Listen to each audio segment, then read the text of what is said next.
Pour être considérées comme rationnelles, au pluriel, les entreprises doivent être gérées selon le modèle dit occidental. L'homo economicus n'a pas de nationalité. Bonjour Geneviève Cos. Bonjour Jean-Philippe. Geneviève Cos, vous êtes professeure émérite à l'université Gustave Eiffel et à l'ESCP Business School. Vous êtes une grande spécialiste des questions africaines.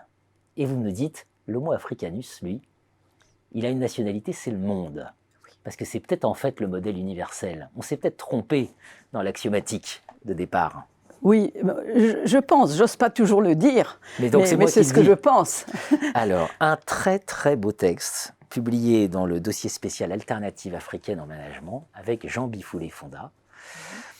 L'entreprise africaine, frugale et agile, la théorie des organisations revisitée. Texte majeur. Alors, on y va.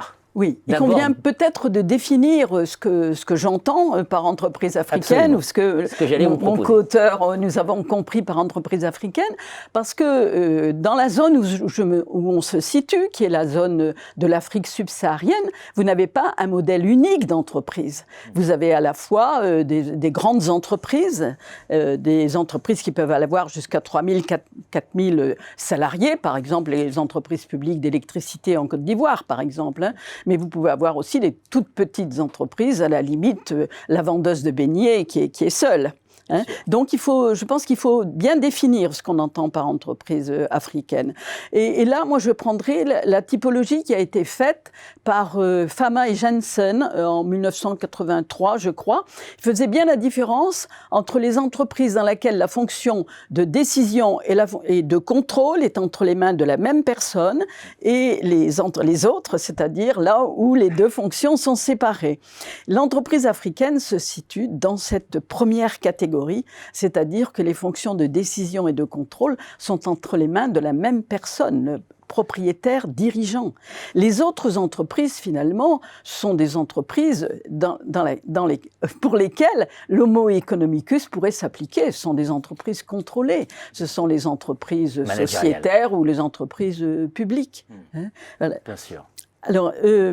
Alors, ayant défini cette entreprise, peut-être on peut aller plus loin et essayer de la caractériser. Alors, c'est une organisation qui est très hiérarchique et paternaliste. C'est une organisation qui n'est pas très complexe. Il n'y a pas de problème de gouvernance, il n'y a pas de coût d'agence. Le propriétaire dirigeant, on peut dire, il est maître à bord. Il est maître à bord, sauf il a des comptes à rendre à la communauté. Pourquoi ? Parce que c'est l'entreprise qui est encastrée, non pas dans la société, dans le sens de Polanyi, mais qui est encastrée dans sa communauté. Alors, comment définir la communauté ?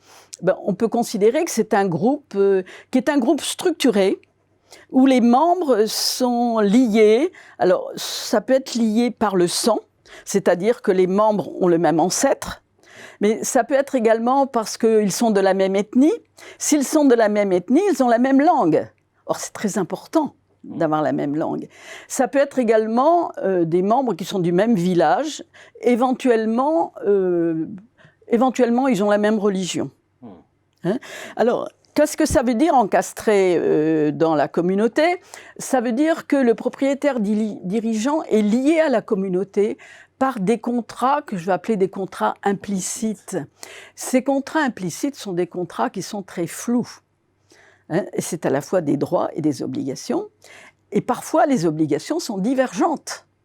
Et que doit faire le patron dirigeant ? Il doit essayer de trouver un consensus. Il doit essayer de satisfaire la communauté. Satisfaire la communauté, nous sommes dans l'économie de l'affection dont parlait Eden. Eden, je ne sais plus de je ne peux pas vous donner le titre de son ouvrage, mais je sais qu'il a fait la différence, notamment entre l'économie morale, qui est associée à l'économie de subsistance, et l'économie des choix rationnels, où les dirigeants peuvent se permettre de ne pas s'occuper d'autrui. Et là, nous sommes en plein dans l'économie morale, l'économie de subsistance. Le comportement n'est donc pas l'accumulation, la recherche de l'accumulation. Ce n'est pas non plus la compétition. c'est exactement plutôt la redistribution, je dirais plutôt la satisfaction de la communauté. Hein? Nous sommes en plein dans l'entreprise frugale et agile. Mais j'allais dire, l'entreprise africaine n'a pas attendu les écrits de Sarasvati pour devenir frugale et agile. Elle l'a été de tous les temps, de tous les temps. Et je voudrais rappeler un ouvrage qui malheureusement n'est pas très connu, il faudrait le ressortir, le faire vivre, cet ouvrage. C'est un ouvrage qui a été écrit par un Béninois, qui était directeur adjoint du BIT il y a quelques dizaines d'années. Il a écrit un ouvrage qui doit dater maintenant au moins 4 décennies, qui s'appelait, le titre est très significatif, « La pauvreté, richesse des peuples ». Et là-dedans, il y avait déjà la frugalité et l'agilité. On retrouve toute la petite entreprise africaine. Hein. Alors, ce type d'entreprise contribue à la richesse des différents pays. Ce ne sont pas les grandes entreprises cotées, d'ailleurs il y en a très peu de grandes entreprises cotées, ce sont surtout cette petite entreprise. Hein. Et c'est un modèle qui est très intéressant, mais ce modèle, bien sûr, est rempli de zones d'ombre. Il est à explorer. Hein. Et on peut aussi se poser une question importante, c'est est-ce que ce modèle va perdurer ? Bien sûr.